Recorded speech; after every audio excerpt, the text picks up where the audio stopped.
রাত্রে একটা ভিডিও আবার স্টার্ট করলাম তোমাদের সামনে। বেশ কয়েকদিন ধরেই ভাবছি এই টপিকে একটু কথা বলবো, তা আজকে ট্রাই করলাম, দেখি তোমাদের কতজনের ভালো লাগে এই ভিডিওটা। আমার প্রথম যে কন্ট্রোভার্সি প্লাস একটু মানে রোস্টিংয়ের মতো ভিডিও করেছিলাম সাধন সাথীকে নিয়ে। তোমরা থাম্বনেল দেখে অবশ্য করে নিশ্চয়ই বুঝতে পেরেছো আজকে সাধন সাথীকে নিয়ে কথা বলছি। তো সেই সাধন সাথীকে নিয়ে যখন ফার্স্ট আমি ভিডিও করেছিলাম, তার আগে আমার একদম মানে এই টুকটাক কন্ট্রোভার্সি আর ব্লগিংয়ে আসা, এবং এবং তখনও বেশ কয়েকজনই আমার ভিউজ নিয়ে খুব খিল্লি করেছিল আর কি। কোনো এক ক্রিয়েটারই করেছিল, ওই তো ভারী ভিউজ, সেটা আজকে না হয় নাই বললাম। তো তখন আমি সাধন সাথী ওই সাথী আর কি কাউকে ওয়ার্ন করেছিল, বা ওর বাচ্চা বা ভূতে ধরা নিয়ে কিছু কিছু ব্যাপারে খুব হাস্যকৌতুক টাইপের কন্টেন্ট দিচ্ছিল, সেই নিয়ে ভিডিও করাতে। ফার্স্ট আমার ভিডিওটা করার পরে আমি গড়িয়াহাটে চলে গেছিলাম টুকটাক কেনাকাটা করতে। হ্যাঁ, আমি তো মাঝে মধ্যে এসব করতে ভালোই বাসি। ফিরে এসে দেখি যে ও বাবা, যেই মেয়ের ভিডিওতে 54, 56, 58 ভিউজ হয়, তার কি করে মোটামুটি মানে সবাইকে দেখলে খুব ভালো লাগবে, 1000-এর উপরে ভিউজ। ওই যে ওয়ান তারপরে কমা দিয়ে যে আর যে নাম্বারগুলো থাকে, ওটা দেখতে সবার চ্যানেলে খুব ভালো লাগতো, নিজের চ্যানেলে কখনো হয়নি। দেখছি যে ও বাবা, এই তো ফরওয়ার্ড করে ভিউজ বাড়ছে। তো সেই আমার ওকে নিয়ে কটা ভিডিও করেছিলাম, বেশ কয়েকটা ভিডিও, পপুলার ভিডিওতে গেলে তোমরা অবশ্য করেই দেখতে পাবে, ওই ভিডিওটা করেছিলাম। তো তারপর থেকে টুকটাক কী করবো, ওদের নিয়ে কন্টেন্ট খুব একটা তেমন করা হয় না, কারণ ওরা এখন ট্রেন্ডিংও নয়, ওদের এখন আর আগের মতো ভিউজও হয় না। তো ভিউজ যাদের মানে ভিউজ হয়, মোটামুটি ভিউজ হয়, যারা ট্রেন্ডিংয়ে থাকে তাদেরকে নিয়ে তো কন্ট্রোভার্সি হয়। তো বেশ কিছুদিন আগে দেখেছিলাম, ফেসবুকে দেখেছিলাম যে এনার যে বাবা মানে সাথীর বাবা, যে সে আর কি চলে গেছে। তো যাই হোক, ওরা সেই জিনিসটাকে খুব একটা বিক্রি করেনি, এটা অবশ্যই প্রশংসনীয়। কিন্তু ওই মৃত্যুর ডেড বডিটা অল্প একটু স্লাইড একটা ভিডিওতে দেখেছিল, কিন্তু খুব সুন্দরভাবে মানে সুন্দরভাবে ব্যাপারটা পরিবেশন করেছে। অন্যান্য ব্লগারদের মতো কিছুদিন আগে দেখেছো তোমরা আমাদের প্রবাসের বহুয়া কীভাবে তার শাশুড়ি মার মৃত্যুটাকে মানে কন্টেন্ট সাজিয়ে কীভাবে বিক্রি করেছিল। তখন ভিডিও করেছিলাম, তোমরা খুব ভালোবেসেছিলে, সাথে ছিলে সেই ভিডিওগুলোর। তো আমি ভেবেছিলাম যে এরা আবার ওইগুলো করবে না তো, কারণ মৃত্যু আর প্রেগনেন্সি এখন হয়ে গেছে একটা কন্টেন্ট। মৃত্যু, প্রেগনেন্সি মানে দারুণ কন্টেন্ট, বিয়ে তো আছেই। তো এরকমই একটা ভিডিও আবার দেখলাম ফেসবুকে, যে অনুশ্রী বলে একটি মেয়ে ওয়াইটিতেও খুব ভালো ভিডিও দেয়।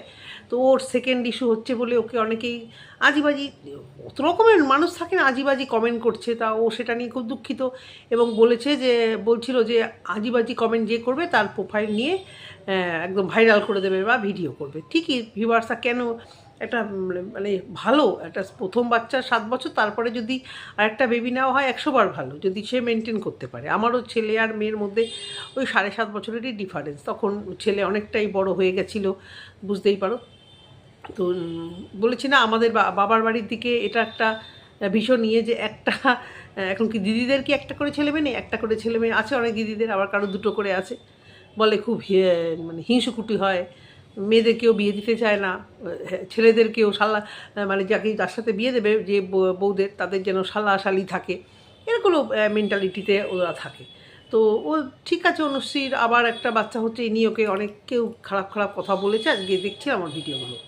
তো এইটুকু বললাম তোমাদের, যে এখন এই মৃত্যু আর প্রেগনেন্সি বাড়িতে দেখবে না, এই যে আমাদের সবে শুরু হবে, দাঁড়াও মুখ না লাগে। কোচবিহারেও একজন খুব অসুস্থ শুনলাম, তো তার যদি ঠাকুর না করে কিছু হয়, দেখবে ওটাকে নিয়ে বেচা কিভাবে হয়। কারণ 1 বছর ধরে কাজ, তারপরে শ্রাদ্ধশান্তি যেভাবে বিক্রি হচ্ছে, আমার সত্যি খুব ডেলি ব্লগারদের সত্যি আমার খুব কষ্ট লাগে, যে কী করে এরা ক্যামেরা ধরে মানে পয়সাটা রোজগারের জন্য। যাই হোক, দেখতে হয়তো অনেকে ভালোবাসে, যেমন মন্দির হাটটাও দেখতে চেয়েছিল অনেকে, যে ঘি মাখানো ভিডিওটা দেখাও, তবেই তো না আমরা ভালোবাসবো দেখতে। তো সাধন সাথী ব্যাপারটাকে খুব একটা যে হাইলাইট করে বিক্রি করেছে সেটা নয়, আবার ভিডিও করেছে, এবং প্রত্যেকটা ভিডিওতে পিন কমেন্ট করেছে যে কাজ কিন্তু হয়ে গেছে, ভিডিওগুলো করে লেখা হয়েছিল। কিন্তু অতি নাটকীয় কোনটা লাগে জানো তো, অতি নাটকীয় ব্যাপার একটা আছে এখানে। সব ভালো, শ্বশুরবাড়ি ভালো, বর ভালো, দেখতে যেমনই হোক, মানুষের সত্যি তার ক্যারেক্টারটাই হচ্ছে আসল। শ্বশুরবাড়ি সবার সঙ্গে মিলেমিশে থাকে, কিন্তু ওর মায়ের সাদা কাপড় নিয়ে অনেকে প্রশ্ন করেছে যে সাদা শাড়ি কেন পরেনি। সেখান থেকে ওরা বলছে, দেখো নবদ্বীপে আমার কোনো চেনা জানা কেউ নেই, কোনো রিলেটিভস থাকেও না, ওদের কী কালচার, ওদের মানে কোন বাঙাল না এ দেশি না কি, কোন যে দেশি কী কালচার আমি জানি না। ওদের ওখানকার রীতিনীতি অনুযায়ী নাকি কেউ মারা গেলে তাদের নাকি সাদা শাড়ি পরার নাকি রীতি নেই, এবং ওই এক শাড়ি পরে থাকারই নাকি রীতি। আমি জানি না এটা সত্যি কি মিথ্যা, আমার ঠিক লাগেনি। বলছে যেদিনকে মারা গেছিলো ওর বাবা, সেদিন থেকে যে ওর মা যে শাড়িটা পরে থাকবে সেই শাড়িগুলো নিয়েই নাকি ওকে থাকতে হবে যতদিন না কাজ হবে। এটা কোথাকার নিয়ম আমি জানি না। তবে একদিন দুদিন যে ওর মাকে দেখাচ্ছিল, মাকে দেখে আমার সত্যি নাটক ছাড়া কিছু লাগছিল না। কারণ ওর মা কী ব্যাপার আজ অবধি কিন্তু ওই সাথী ভিডিওতে কিন্তু ক্লিয়ার করেনি। আজ অবধি সে ভিডিওতে ক্লিয়ার করেনি যে ওর বাবা কেন ওর কাছে থাকে। হ্যাঁ, মেয়ের পয়সা আছে, মেয়ের সামর্থ্য আছে, কিন্তু পয়সা রোজগারের আগে থেকেই ওর বাবার দায়িত্ব মেয়ে নিয়েছিল। মেয়েরা কি বাবার দায়িত্ব নিতে পারে না? 100 বার নিতে পারে। যখন পাড়া থেকে পাড়া এবারে ও বাড়ি নিশ্চয়ই 100 বার, বিশেষ করে ছেলে যখন নেই 100 বার মেয়ে বাবার দায়িত্ব নেবে। কিন্তু যখন তার স্ত্রী বেঁচে আছে তা সত্ত্বেও কেন তার মানে স্ত্রী কিছুটা হলেও দায়িত্ব এড়িয়ে মেয়ের শ্বশুরবাড়িতে বাবা থাকে? প্রচুর, আমার প্রবলেম না, প্রচুর ভিউয়ার্সরা বহুবার জিজ্ঞেস করেছে, কিন্তু কোনো দিনও চালাক এরা একটা কোনো দিনও সেই উত্তরটা দেয়নি, এড়িয়ে গেছে। যেটা বলছি না, ব্লগারদের যেটা মনে হয় যে উত্তর দেবো সেটাই উত্তর দেয়, এতে তো আমরা জোর করতে পারি না। কিন্তু প্রচুর ভিউয়ারদের বহুদিন ধরে প্রশ্ন ছিল যে বাবা কেন তোমার বাড়িতে, যেখানে তোমাদের বাড়িতে ছেলে নেই বা কেউ নেই, তোমার মা আর বাবা এবং ঘরদোর সবই ঠিকঠাক আছে। এবং এর মাকে কোনো দিনও আমি এসে বাবার সঙ্গে সেইভাবে যে একটা মানে টান, বুড়ো বয়সের যে টান, কারণ উনি সব সময় টিপ টপ নিজের মতো নিজে আসতে যাচ্ছে খাচ্ছে, যার জন্য ওর মাকে অনেকেই কিন্তু মাকে নিয়ে খুব নেগেটিভ কমেন্ট করে, নেগেটিভ কথা বলে, নেগেটিভ কারণ দৃষ্টিকটু লাগে। যেমন আমাদের এই যে পিয়ার শাশুড়ি, শ্বশুর অসুস্থ হওয়াতে উনি চলে গেছিলেন দায়িত্ব এড়াতে, যে পাছে ওই রোগ ওনার না হয়ে যায়। মানে ভাবতেও অবাক লাগে না এগুলো? সত্যি মানে কিছু কিছু অ্যাবনর্মালিটি এই ব্লগারদের বাড়িতে হয়, সত্যি অবাক লাগে। সেরকম এই সাধারণ ছাত্রীর ব্যাপারটাতেও প্রচুর মানুষের প্রশ্ন যে বাবা মা থাকতে ওখানে কেন থাকে না, আর এই মা বা বাবার কেন কোনো রকমই টেক কেয়ার করে না। ও বোঝানোর চেষ্টা করে মা এসেছে, মা এসে কিছু মা এসে যে বাবার কাছে যায়, বাবার সাথে কথা বলে, এরকম আজ অবধি কখনো দেখাতে পারে না। বাবার ব্রেনটা একটু খারাপ ছিল, চিনতে পারতো না, কিন্তু মারা যাওয়ার পর সাদা শাড়ি তো দূর, সেটা দরকারও নেই, আমি সেই কথায় আসবো না। যদিও তাও একদম অল্প বয়স হতো, একদম অল্প বয়স হতো নয়, সাদা শাড়ি পরার দরকার নেই, সত্যি খারাপ লাগে একদম। কিন্তু একটু লাইট কালারের কেমন যেন লাগে জানো তো। উনি একদম লাল না পিঙ্ক কালারের একটা যেরকম সাথী পরে আছে, ঠিক সেই রকমই শাড়ি পরে পরে, যেহেতু ওরা সোশ্যাল মিডিয়াতে দেখাচ্ছে, না দেখালে তো ভিউয়ার্সরা প্রশ্ন করতো না, আমার কোনো প্রবলেম নেই। কিন্তু ভিউয়ার্সরা যে প্রশ্ন করেছে তার উত্তরে ও বললো যে আমাদের এইসব পড়ার নিয়ম নেই, আর ওর জামাই এগুলো জামাই এগুলোতে বাধা দিচ্ছে।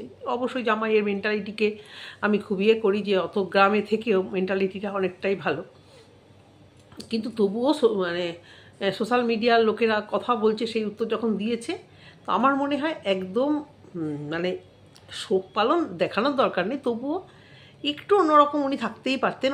এবং উনি যে মাথা নিচু করে যে মানে একটা দুঃখী দুঃখী ভাবটা দেখাচ্ছে, ওটাতে আমার অতি নাটকীয়তাই লাগছে। কারণ উনি বেঁচে থাকতে কোনোদিন এরা না নিয়েছে খোঁজ, না করেছে যত্ন, না করেছে কিছু। বিকেল বিকেল আসতো, মেয়ের ঘরে বসতো, খেতে ঠেতো, আবার উনি নিজের মতো নিজে টিপ টপ একদম ফিটফাট, মেয়ের এলোমেলো চুল হয়ে আছে, মেয়ের শরীর খারাপ, উনি কিন্তু মানে নিজের দিক থেকে একদম ফিটফাট টিপটপ। সেই উনি মারা যাওয়ার পর যদি মাথা নিচু করে কাঁদো কাঁদো ভাব করে ক্যামেরার সামনে, সেটা কি মনে হয় তোমাদের? এটা কি তোমার মনে হয় না এটা নাটক? আর সাথী বাবা মারা গেলে বা মা মারা গেলে প্রতিটা মানুষের যে কী হয়, এটা যাদের উপর থেকে যায় শুধুমাত্র তারা জানে, তারা জানে। আজকেও আমি রাত্রি সকালবেলা ঘুম থেকে উঠে আমার মনে হয়েছে মাকে না নিয়ে আসি, অনেক দিন দেখি না, দেখে ঘুমটা ভেঙে গেছে। তারপরে মনে হচ্ছে বাবা মা তো নেই, তো মেয়েকে বলতে, মেয়ে যেহেতু পাশে ঘুমায়, হ্যাঁ রে, আমি ভাবছি কি মাকে বাড়িতে একটু নিয়ে আসবো, কদিন অনেক দিন এনে রাখি না।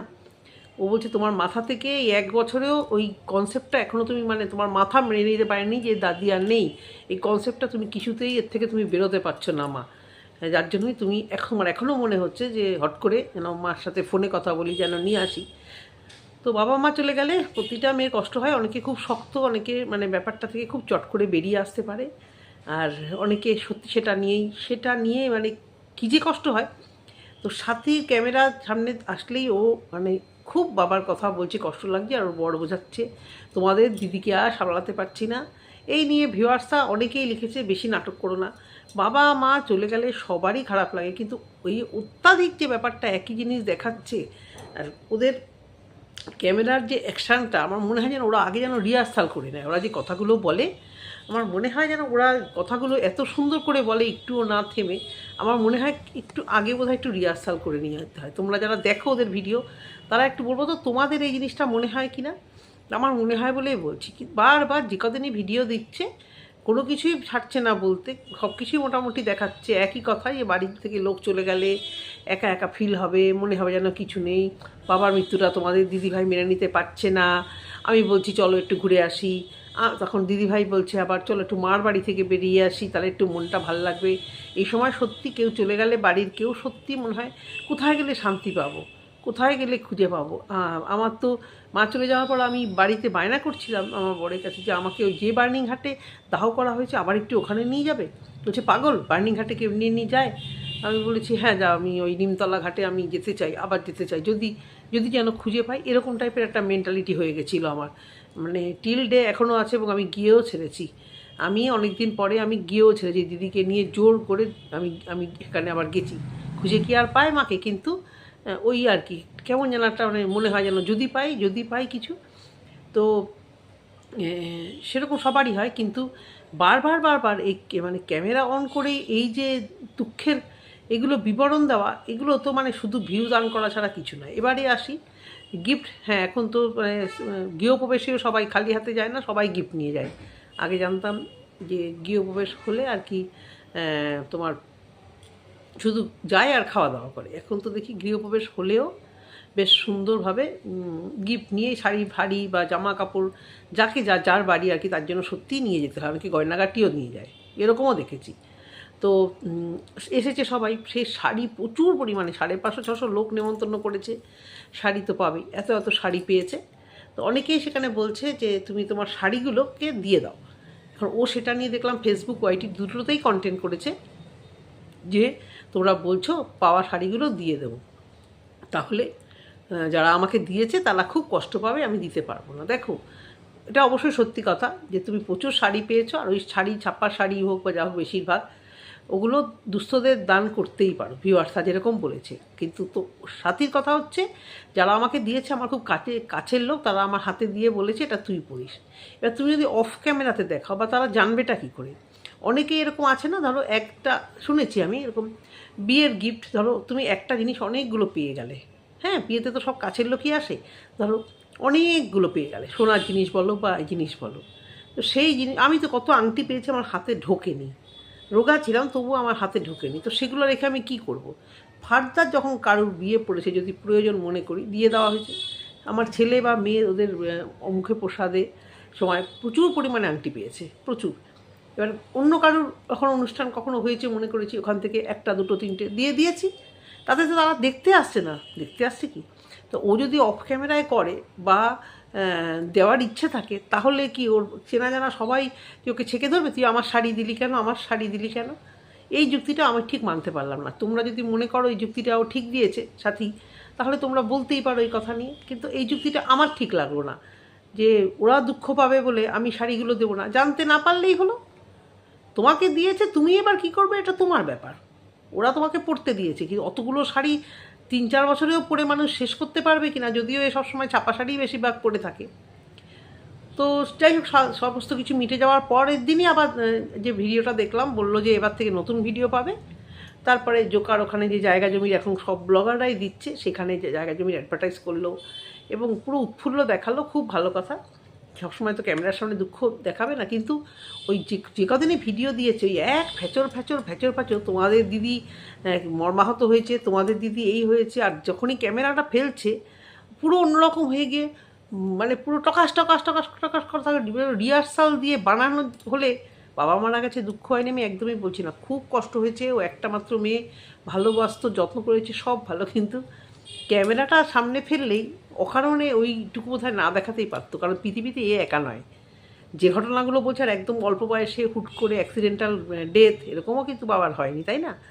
তো উনি বেশ অসুস্থ ছিল, তো সেখান থেকে পৃথিবীতে উনি একা নয়, কিন্তু এমন করে একটা বলা হচ্ছে যেন একদম সমস্ত দুঃখ সমস্ত কিছু এর হয়েছে। এটা তবু মানা যায়, কিন্তু ওর মায়েরটা আমি কিছুতেই মানতে পারবো না, কারণ ওর মায়ের যা ক্যারেক্টার ভিডিওতে দেখেছি মনে হয় না আর বাবার প্রতি কোনো ধরনের সহানুভূতি ভদ্রমহিলার ছিল কি না, মনে পড়ে না আমার। উনি পুরো মেয়ে নমঃ করে দিয়েছে বাবাকে, নিজের বরকে পুরো মানে মেয়ে জামাইয়ের কাছে এত নম করে দিয়েছে। মেয়ে জামাই তো দায়িত্ব নেবে, জামাই তো খুবই ভালো দায়িত্ব নেবে মানে এইসব ব্যাপারে। কিন্তু মানে উনার যে মানে দেখাচ্ছে যে শোক কষ্ট, মা ভেঙে পড়েছে, উনি তৈরি আছে, উনি ভীষণ স্মার্ট মহিলা, উনি তৈরি। এরকম কজন দেখা যায় যেমন প্রিয়ার শাশুড়ি আছে টকাস টকাস টকাস করছে, এইরকমই হচ্ছে কথা। তো বন্ধুরা, ভিডিওটা এই অবধি। যদি তোমাদের ভালো লেগে থাকে অবশ্য করে কমেন্ট সেকশনে কমেন্ট করো। টাটা।